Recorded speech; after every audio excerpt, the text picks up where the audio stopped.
How do you find humor when the world is changing? The anxiety and stress is high, and social media is no longer about baby pictures, but conspiracy theories. In this episode of Traverse Talks, part 2 of our interview with Ted Tremper, an award-winning writer, co-creator of the TV series Shrink, and once producer on The Daily Show. He'll talk about humor, media literacy, if that's the right word we should call it, and his thoughts on the state of politics.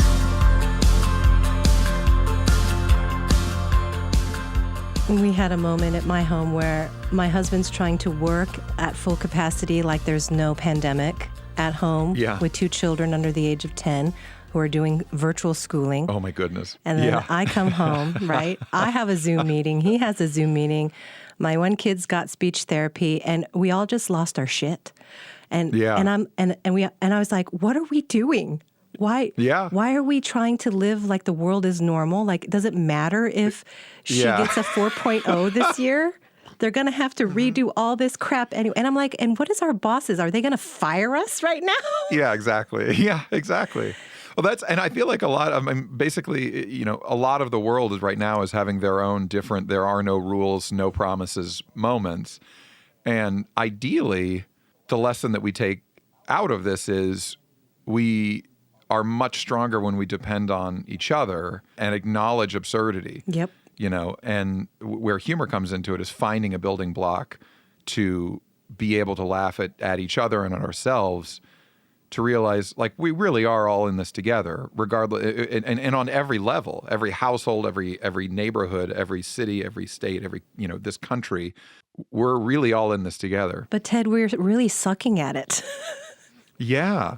Well, and it's funny because I think media literacy is a really fascinating thing. Yep. And my friend Daniel Kibblesmith, who's a brilliant writer, tweeted the other day something along the lines of 2006, don't trust anything you read on the internet.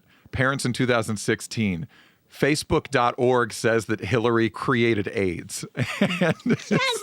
That's the interesting thing, and I sort of accidentally quit social media following the election. My girlfriend and I went to Belize and we didn't have any internet, and I didn't check social media for 2 weeks and realized I was way happier. And and so I just basically it's a few different things. I would rely on the smartest people that I knew to inform me as to what was going on. And then I would sort of look at kind of weekly roundup of what is the big news this week. So I was still sort of staying informed, but I wasn't going down any rabbit holes. And I was relying on people who I knew were sort of fair and balanced. I've been lucky enough to have friends who are sort of sane and insane on both sides of the political spectrum. I think that's really important because then you can sort of use all of those to counterbalance each other. But the terrifying thing, as everyone I think knows, is, the erosion of truth and the erosion of a communal truth, I think, is the scariest threat that the United States potentially has ever faced. Right. And I remember being at The Daily Show, and there's a brilliant editor named Eric Davies, and this was just after the man who currently occupies the White House had announced his candidacy. And we were doing some kind of interview piece, and Eric stopped the tape I'd brought back, and he goes, "Do you ever notice that people aren't ashamed anymore?" And I was like, "What do you mean?" And he'd been there for years. And he's like, "Well, it used to be that like when you would catch somebody in a lie or believing something that wasn't true, they would sort of get flummoxed and embarrassed that they believed something that was demonstrably false. But now people just say, you're lying, you're wrong, this is right." And what he was describing, and he was the first person that I knew to really isolate it, was fake news. This notion that you get to choose your reality despite every single piece of actual evidence pointing you towards the contrary. One of the things I hope that we get from the Biden administration is not only complete transparency, but really, I'm obviously not a part of his cabinet, but really the first thing I would do is do a listening tour of all of the places that 45th president won and really get to the nuts and bolts of not only why they believe the things that they believe, what are the kind of underlying causes, and not in a pandering, hand-holding way, but really just listen to these people. Because I think when I was at the 2016 Republican National Convention, they were so happy that they had somebody who they felt was representing what their values were. The irony was, I don't think that man represented any of their values. I think that what they saw and what they continue to see him is a man from the TV who can come and solve all of their problems. And I think the reason they saw that is that that guy is one of the most brilliant con artists / salespeople that has ever existed in the history of media, but certainly, you know, in the 21st century and into the 20th century. You know, the notion that a reality show could turn him from, by all accounts, a catastrophically unsuccessful business person into someone that people would believe was brilliant. And this is the irony, is I do believe that he's brilliant in many ways. I think he's the best brand salesperson of all time. And I think that if you look at a lot of what his upbringing was, he was raised in a church where essentially, even if you lose, you still say you win. You know, and what that breeds is somebody not only is sort of so exceptionally interested in not only winning, but in one's own self-interest, that you'll do anything to, one, cover your own end, and two, invent any kind of reality you need to so that you did win. And if you say the phrase media literacy, you're implying that people are either media literate or they aren't. And what I think that we need to realize is the techniques that, oddly, specifically, you know, Russia is using to trick people are so brilliant that it is perfectly acceptable that somebody would believe these different things. Oh, yeah. Because oftentimes they play on such an emotional level that it is impossible to not have a reaction to them. Yeah. This all seems like we're also talking about coping strategies. Oh, yeah. Yeah. And like, Ted, seriously, I know that there's a point where even humor can't touch these. It seems like it's inappropriate and can't touch these things because they're so deep and scary, and that people are using them as coping strategies in a way because it's too painful for their minds to accept.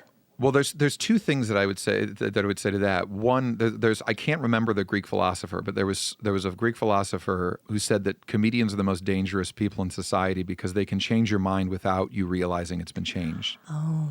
One thing that I really love as the power of humor, and the other is the George Orwell quote, "Every joke is a mini revolution." And I think that where humor can be essential, and it dovetails back to what we were talking about with personal tragedy, if you can find humor in anything, that's a kind of energy that you can use as a propellant. And I think that the two most, you know, sort of powerful fuels that we produce ourselves are anger and joy. If you can convert anger into energy, you can get a heck of a lot done. And if you can convert joy into energy, you can do a lot effortlessly.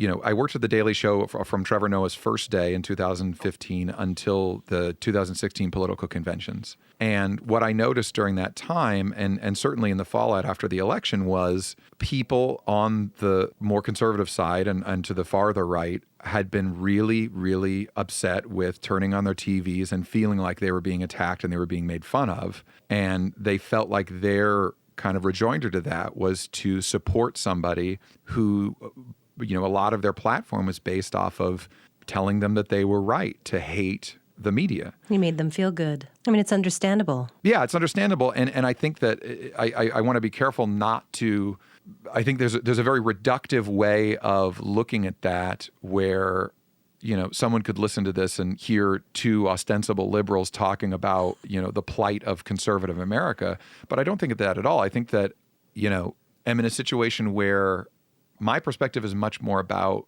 you know, my sort of hierarchy of needs are met. I am very lucky insofar as, I mean, I'm unemployed, but I am on unemployment. I have food in my freezer. I have a girlfriend that I love very much who loves me. I have a dog that's the center of my life. I live in an area where the chances of me being killed in my sleep are relatively low. I know I can pay my bills this month and next month. If you look at research studies of people operating from scarcity mindsets, scarcity is such a powerful psychological tool to get us to make impulse-driven decisions that if I'm a person who you take away any of the needs that I have that are currently filled, I would become desperate, and any human being would. So I think that really the challenge of the 21st century is trying to get a better grasp on, one, how we can help people on a community level, on a friendship level, on a, you know, municipal level, on a state level, on a federal level, but then also how can we as people continue to seek out where our blind spots are? And I mean this also from the left looking right. On the Silverman show, we interviewed a guy who was a straight up neo-Nazi who had gotten out of that ideology and was sort of dedicating his life to getting other people out. Looking at these people, and rather than canceling them, as obviously it's super easy for me to say this as a mostly straight white guy, that we shouldn't cancel people. We should be looking to take the lessons that they've learned and get them out of the ideology that they believe and to have them want to bring other people with them. Looking at people who believe things that are objectively destructive to our society. And by that, I mean, anti-vaxxers, people who are conspiracy theorists who are not listening to reason on both sides. And all of this, I should say, is divorced of political ideology. Having a coming together where we're able to try to establish an objective set of facts that we can all sort of play a game with and have an honest discussion with is the most critical thing, I think, going forward. Because right now we're not playing the same game. No. Or we're playing the same game, but we don't have the same rules. And you can't base a society on that. Oh, no.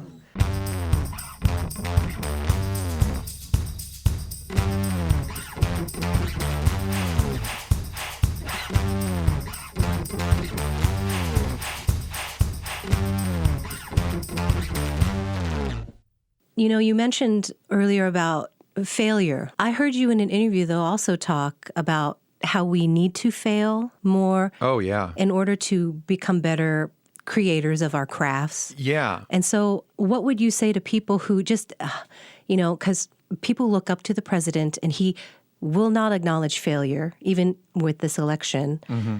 But yet that's how you grow. Mm-hmm. How do you encourage people to accept failure? I think it's important to delineate between sort of creative failures and personal failure. And I think that I came up through the Chicago improv scene. And one of the most important lessons in improv is that you should fail bravely. And what that means is taking risks on stage. And, the Del Close's metaphor for improv is that you jump out of an airplane and you build your parachute on the way down. So I think that's extraordinarily important from a creative perspective, because if you're not taking risks, not only is that going to be boring to any prospective audience members you have, regardless of the medium, it's going to be boring to you. If you're not challenging yourself, if you're not taking risks, if you're not making the work exciting, then it can become quite boring. And I mean that in every medium creation, cooking, drawing, it truly doesn't matter what you're doing. If you're just doing something you have done before, that's mass production. That isn't art or creativity. Mm-hmm. As it pertains to sort of personal failure, I think that one needs to engage with life in a way that is divorced of fear. Oh. And by that, I don't mean that one should be foolhardy and make decisions that are wrong. It's something I always used to ask my dad. My dad is such a just brilliant and stoic guy that I would ask him basically, how do you know what's a good risk? Like, how do you know what a good risk to take is? And my dad is very brilliant insofar as he will never actually give advice. He will always ask questions that will lead me to a satisfactory answer. He would never claim to sort of use Aristotelian teaching, but he definitely does that. And anytime I ask advice like that, he'll always just laugh at me and say, you'll know when you know. Or as it pertains to risk, I think the question that you should be asking yourself is, will I regret not making this decision? And I think that that's a lot of what death teaches you early on is, oh, I can't live this life again. It doesn't seem that I can. Will I regret making this decision 1 year in the future, 5 years in the future, 20 years in the future? Yeah. And I think it's also important to sort of constantly check the gauge by which you're making that decision. Because if you find you're making a lot of decisions that lead to you sitting at home alone watching television instead of asking the person that you're enamored with if you want to have a date, or not going to join an intramural softball team because you're afraid that you will drop a ball, et cetera, always looking at that gauge as well. Yeah. There's so many different truisms. I became more or less addicted to like self-help and quotes in my late teens and early 20s, which I think has by and large served me well. And there's this great, I think it may have been Lama Surya Das, who's this guy from Long Island who went and studied, I think, in Tibet and became a Dzogchen meditation master. And I think he was looking at a raffle ticket one day, and the phrase "must be present to win" was on it, which is a sort of laughably a very Buddhist phrase. But I think that to me, it's two things. It's that must be present to win is sort of on a daily level, but then also this notion that truly 99% of your life is just showing up. Yeah. Is showing up to your life. And I think I mean that in terms of saying yes to every single possible opportunity that you have to socialize is a great way forward, just because you're you don't have much time. Yeah, I think that's a lot of it. But now getting older into my, I guess, mid-30s. You're so cute. Yeah, everybody says that. I always feel like I grew up very fast, I think. So when my mom, she was basically on the verge of death from when I was 8 till 12. And, when she got healthy again, her big thing was, I need to teach these kids to be independent. So if this disease comes back and kills me, I'll know they're okay. Oh. So we learned to do taxes. We learned to cook. We learned to do laundry. We did absolutely everything that we needed to do. The Dalai Lama refers to, there's two kinds of selfishness. There's wise selfishness and foolish selfishness. Foolish selfishness is sort of, stealing money from people, that kind of stuff like that. Wise selfishness is basically you are doing good for other people so that way it will make you feel better or give you peace of mind. Yeah. So in this case, my mom's sort of wise selfishness was knowing that at any moment she could die again and that she could die a peaceful death, knowing that we would be okay if she knew that we were independent and could take care of ourselves. Oh my goodness, I love your mother. Oh, it's very great. It's very, I found an email from her. Her name was Paula D. Tremper, and it was this thing called Paula's Rules on it. And it was basically like 12 rules for living. And I ended up engraving it onto a piece of wood that we have in our house. Oh. And it's very funny because I swear to God, every time I look at it, I'll see one there that I swore was not there before that speaks perfectly to the moment that I'm living in now. Oh my goodness. What are some of your rules for living? Oh goodness. I think be open to having your mind changed. I think is very important. I think be fearless in acknowledging when you have made a mistake or when you're wrong and apologizing. I think be curious at all times. You can't be curious and closed off at the same time. One of the most important lessons I learned was at WSU, this notion of Mill's marketplace of ideas, that we're better as a society if all ideas are welcomed into a marketplace where people are allowed to choose kind of what they believe. But I think part of being a good patron of that marketplace is to go there every day with an open mind, because generally, if you are asking yourself, how is this making you feel? Because sort of the notion of ideas being like viruses, being mimetic, they can infect your mind and they can make you very sick. And that's divorced of ideology. So if you are becoming a friend of yourself and looking at how your mind is affected by what you're consuming, you might find yourself angry all the time and not know why. And then if you look at what you're feeding your mind, oh, this is all poison. you have your answer right there. Yeah. And I think that that's very important. What other ideas do you have about life? Oh, goodness. Maybe a couple more. I think owning a dog is a very good idea, or having things in your life that will remind you how silly life is. And whether it's children, whether it's dogs, whether it's, very young people or very old people, having people in your life that provide you with perspective. Nice. That almost without exception, no problem is so big that it can't be laughed at, Nice.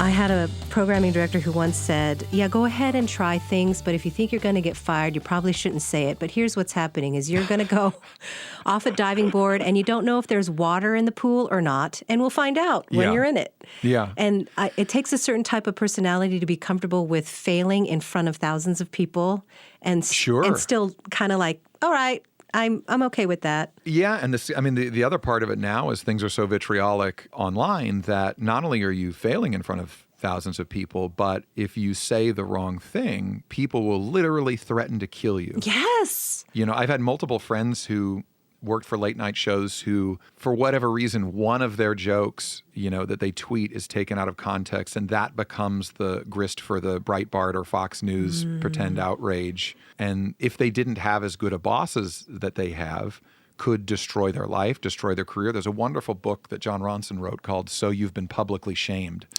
That sounds good. As comics, it's interesting because I think it takes a fair amount of bravery just to get on a stage and try to tell jokes to strangers, period. But now with Twitter and everything, it's interesting. My friend Zach Bornstein is quite famous on Twitter now. And he's received probably more death threats than any president in American history, and it's literally for jokes. He laughs it off because I think he has to. But yeah, I mean, we're sort of in this brave new world where anything you say, one, it can't go away. It's there forever. Two, it can become the sentence that you said that defines your digital existence that you can never erase. And three, once that initial tidal wave of outrage crests, people go away and they don't want to follow up and figure out why you said such a thing or what the context was. Nobody cares. They just move on to the next thing. Yeah. So Ted, what does this do to the creative process and to creative people? I think part of the reason why people become so sort of entrenched in their beliefs is the punishment for curiosity on either side is generally either such a vitriolic rebuke that you need to seek out the comfort of people who believe exactly what you believe or believe even more extreme things than what you believe. Wow. Or you just won't say anything. And I think that, a lot of what the social dilemma talks about is, if you were able to trigger an emotional reaction, people will consume more. You will immediately get their attention. If I'm somebody and this is nothing against the trans community at all, but if I'm some guy in Kansas who's never met a trans person in my life and who asks some question about, why is it a big deal, X, Y, Z, because this person is genuinely curious, that unfortunately can be misconstrued as, being bigoted, being closed-minded. The problem that we have, and even the way that I'm parsing this out sort of speaks to me trying to not make a mistake, which I'm sure that I am, is there's very, very, very little room for nuance and for actual discussion on social media because of the anonymity and because of the perceived barrier between human being and another human being. It affords one a sort of ability to write off that interaction. Yeah. Whereas every single trans person that I know, if a good-hearted person had breakfast with them and was asking them all the questions they've ever wanted to know about being trans, I don't know a single trans person who would not engage with somebody who was genuinely and good-heartedly curious about what their experience is. Yeah. I think we need some safe places for that. Yeah. Well, and that's actually a really good point. It's like, speaking of failure, we kind of don't have a public forum by which we can get things wrong anymore. Yeah. I actually think Reddit is the closest thing we have. I love Reddit. You can ask questions there anonymously, and the community will answer, or they'll suss it out. They'll suss out if you're genuine or not. Yeah, exactly. And I think one thing I will say of Americans in general is very few Americans I've met, and obviously this is coming from a very privileged point of view of being, pretty ostensibly non-threatening, mostly straight white guy, is that I've never met a person who I can't genuinely engage with and ask questions about what they believe, regardless of what it is, where they haven't taken the time to explain it to me. Because generally, I think it's a human drive to sort of want to be understood. Yeah, and I think they feel you and your integrity. Yeah. Mm-hmm. Well, it's also, I think it's a product. My mom was a Democrat. My dad is a Republican, or was until 2016. But I grew up in a household of people believing opposite things, and it was never a big deal. You could navigate it. I don't think it's hyperbolic to say that there is a culture war going on right now. And I'm very happy that I don't think that everyone has enlisted yet, and I don't think that people should. I think we need peacekeepers on both sides to remind people that on a 30,000-foot level, it's okay for us to disagree, but what we really can't do, with very few exceptions, is vilify people or extol people into becoming heroes who are quite objectively villains. I'm thinking about the murderer in Wisconsin, who now has gotten $2 million bail and has gotten out. That's somebody that, I don't think that Abraham Lincoln or Ronald Reagan or any other famous Republican would have seen that guy and said, yeah, he's got it right. He's on our team. And oddly, I don't think that most Republicans would either. I think despite what every Republican that I know and most lawful gun owners that I know would be very upset that someone took an illegally purchased firearm and killed 2 protesters.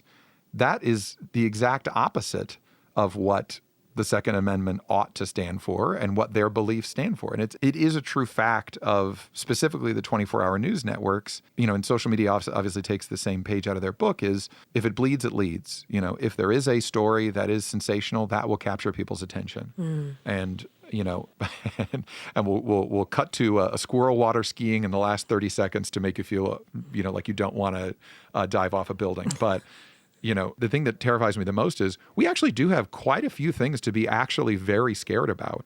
And the problem is when people started hating each other when things were going well, that was pretty scary. But now that we actually do need to fight a common invisible enemy, meaning COVID-19, the fact that that has become a cultural issue. I saw a doctor tweet the other day, like the idea of politicizing wearing a mask is tantamount to politicizing using toilet paper. It's a very basic hygiene issue at this point. Hey, Ted, don't tell me what to do. Yeah, exactly. The profound irony of this whole thing is I truly and honestly believe Trump would have won this election if he had merchandised masks. If he had sold MAGA masks or 4 more years or Make America Great Again masks, he would have won this election. I think the death toll would be 10 times lower, and you could have pointed to some kind of effort to actually curb 250,000 people dying. If you were able to acknowledge a mistake, I think also he could have made millions of dollars. But I think that looking back, if he were able to admit mistakes, not merchandising mask wearing, I think it would be the biggest mistake of his presidency from his perspective. Yeah, I should say, as you're editing this, any political thing that I do, I try to either caveat it by saying, I don't know anything, or I'm just a guy, or I'm very stupid, or pointing out that the problems exist on both sides. Because what I don't want is for somebody to hear what I'm saying, presume that I'm just a very sort of liberal guy who's condemning one side or the other. I think these are all macro level issues that need to be addressed. And you don't want death threats.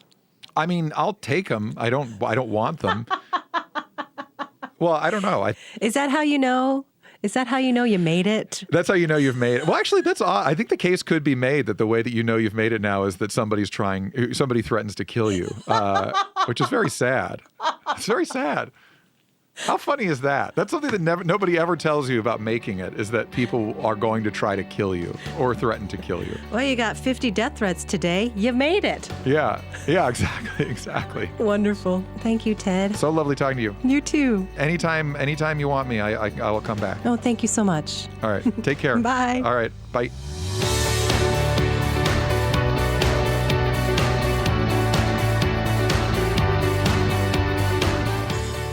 That's writer and co-creator of the TV series Shrink, Ted Tremper, and WSU alum, Go Cougs. Thank you so much for listening to Traverse Talks. This wraps up our first season, and I hope you learned something new and enjoyed the guests as much as I have. Much thanks to producers Greg Mills and Michaela Fox, who came up with this idea and kept it going through the pandemic. Assistant Mia Hunt, digital assistants from Matt Karamura, and interns Grace Arnis and Morgan Elsie. And a big thank you to the members of Northwest Public Broadcasting. This is Traverse Talks. I'm Sueann Ramella.